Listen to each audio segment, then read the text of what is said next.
cara untuk mengawal setiap kehendak itu biar fana.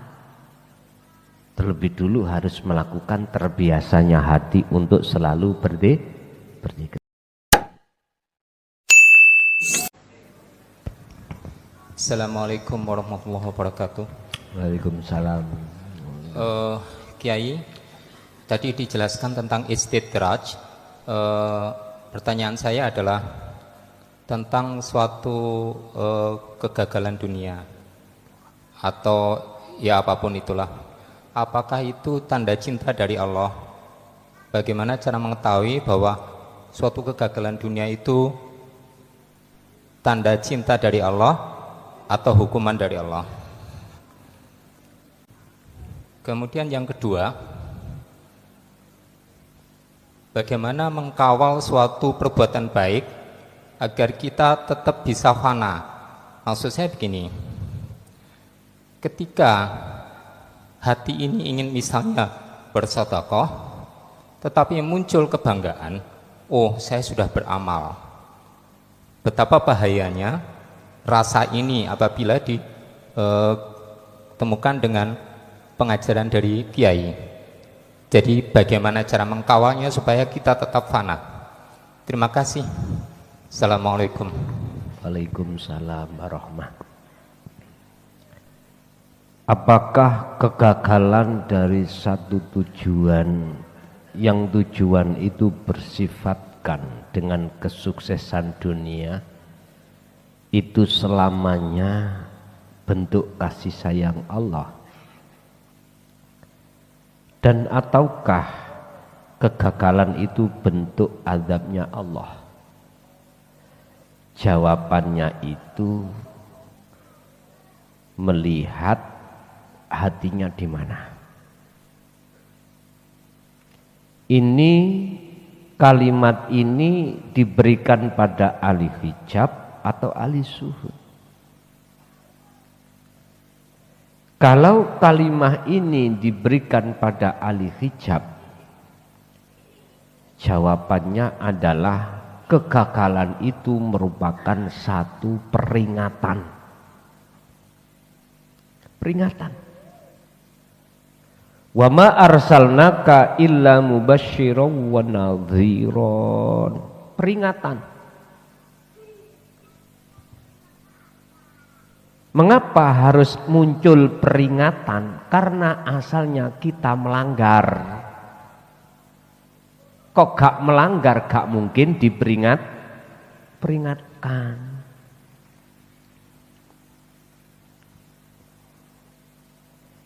Kalau dia sadar nanti ini peringatan, inilah faktor pertama yang nanti akan menjadi calon ahli suhud. Kalau nggak sadar, akhirnya banyak kesimpulan di kacamata umum, oh iku dosamu. Gara-gara dosamu awak kamu disiksa Allah. Wis untung disiksa ning dunya, disiksa ning dunya. Lah ngono ah. Seperti sakit, awak enggak sehat. Iku ngelogrokno dosa. Lah ngoten nggih. Lah nek sakit tambah muring-muring. Ora enek ikhlase belas. Sakit enggak tambah ngamuk-ngamuk. Mencela, aku kurang ya apa, dokter kesana kemari, sampai tidak hanya dokter di negaraku, keluar negaraku, sik pancet masih tetap penyakitku nggak bisa ditemukan. Diterawang dengan alat yang canggih-canggih, nggak ada, tapi aku terasa nggak enak, wah iki santet. Akhirnya larinya gitu toh. Pak nyun sewu, manusia dalam hal penelitian penyakit mulai sampai detik ini alat itu terbatas, Pak. Terbatas. Ada satu penyakit yang menurut di zaman sekarang yang tidak bisa dideteksi. atau didiagnosa, nggak bisa. Karena kita ilmu manusia itu terbatas. Semakin canggih namanya alat, maka Gusti Allah akan menurunkan penyakit yang canggih lagi. Lu anggit sama ini apa? Itulah perkembangan ilmu akhirnya. Peringatan, sebagai peringatan supaya sadar bahwasanya selama ini hati kita berlaku dolim yang kita tidak sadar. Itu bagi ahli hijab. Terus bagi ahli zuhud, rahmat, malah rahmat. Gak ketemu iki Pak nek jenengan masukkan di dalam golongan umum iki rahmat. Rahmat itu pertolongan Allah. Gak ketemu. Kalau dihadapkan kepada ahli hijab gak ketemu. Nyonone wane. Justru pertolongan itu duniamu sukses. Sembarang digampangkan. Lah ngoten nggih? Digampangkan. Iki kesimpulannya ahli hijab.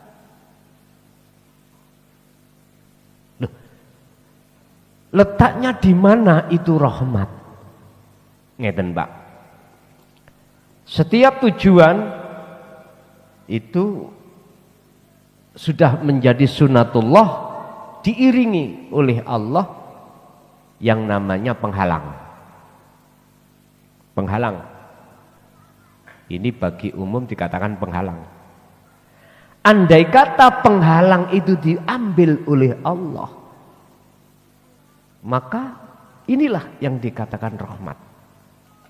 Nyun sewu. Di dalam Al-Quran Allah katakan khusus bagi orang-orang ahli hijab, ahli yang hati tertutup. Ana i'lamu annama amwalukum wa auladukum fitnah. Dikatakan fitnah, penghalang Anda. Ujian yang jadi penghalang.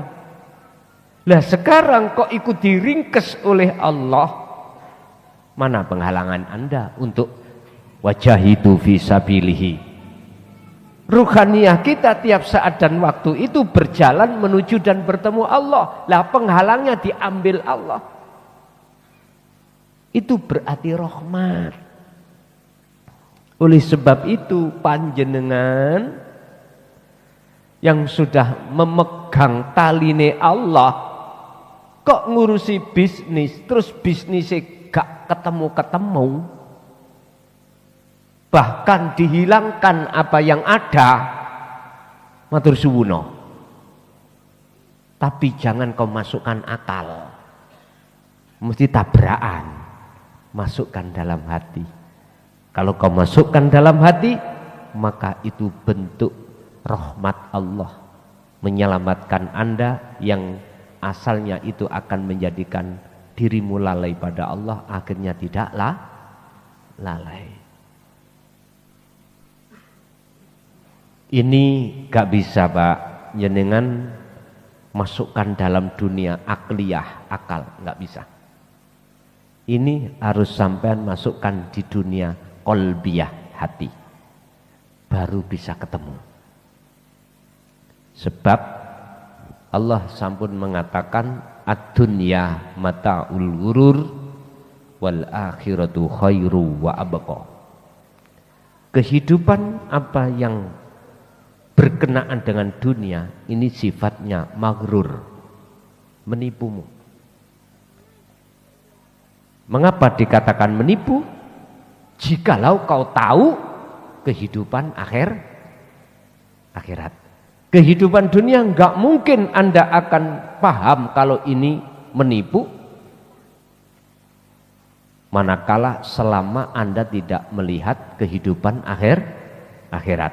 Orang yang mengatakan ad-dunya mata'ul ghurur, dunia adalah menipu, itu hanya orang yang hatinya sudah tidak terhijabi terhadap alam akhirat baru.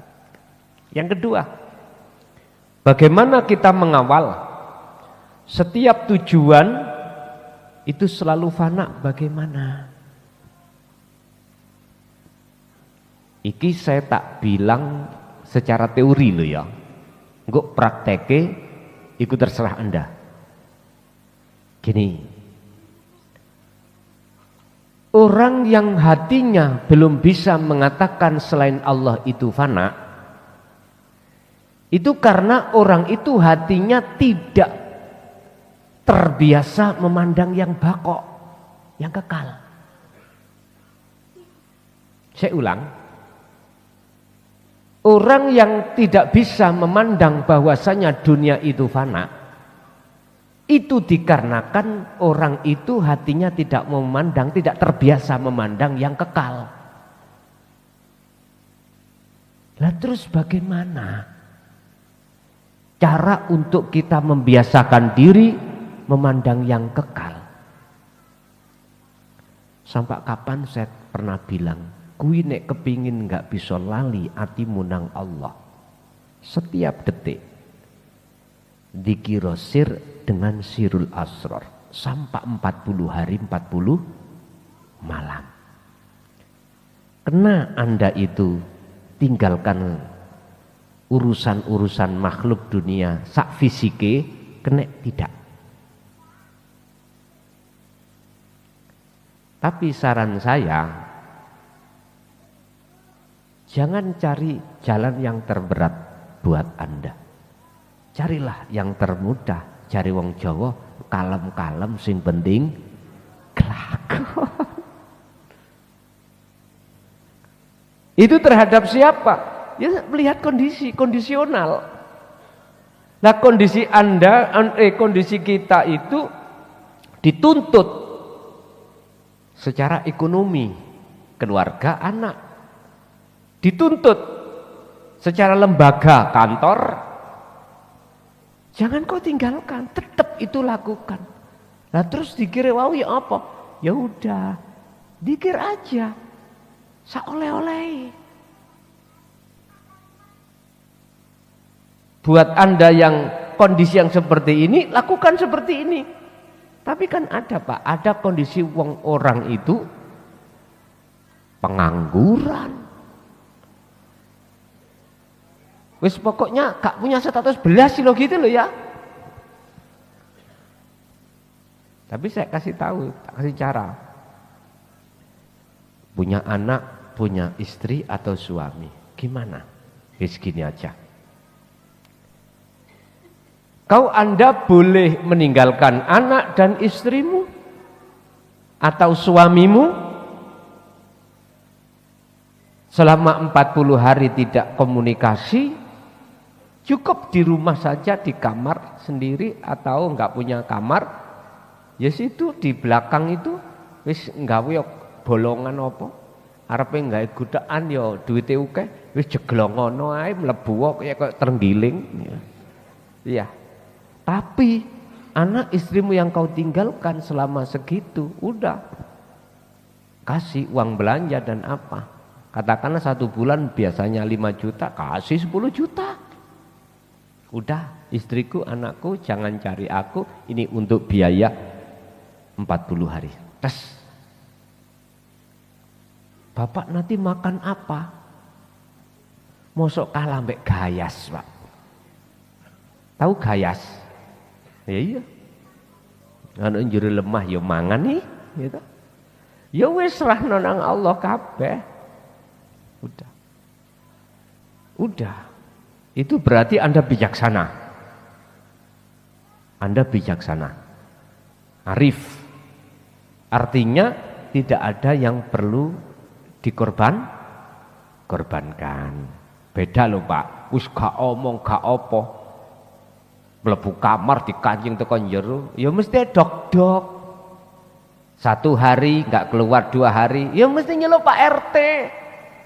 Jangan-jangan kendat, bunuh di, kan khawatir jenenge istri gitu, atau keluarga, ada apa? Gak pamit gini-gini. Pamit lah Pak, ngomong bijaksana. Kadang-kadang gak gitu, moro ditinggal minggat. Nah, Kak gak ada kabar 1 bulan. Ya ojo salahno nek istri nikah maneh. Ngurus surat cerai. Ampun disalahne.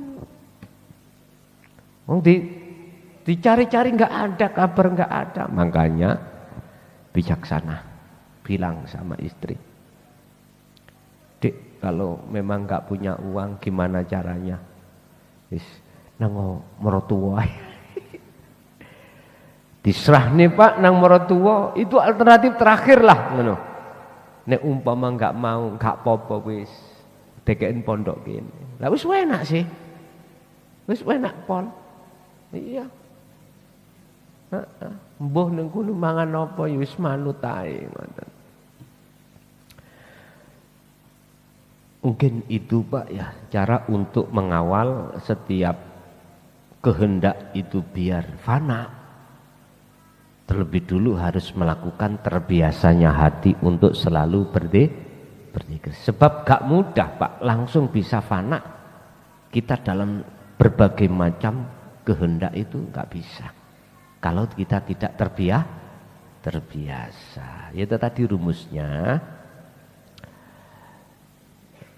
Ukurannya itu kita terbiasa enggak melihat yang bakok. Kalau terbiasa, saya yakin enggak. Tanpa ada kode dalam hati sampean, sekaligus saat itu juga langsung klik gitu. Ya, ibaratnya magnet lah Pak di situ. Kalau magnet itu didekatkan, secara otomatis nempel sendiri. Kalau jauh bagaimana bisa nempel? Enggak bisa. Cukup? Yeah. Al-Fatihah. Bismillah.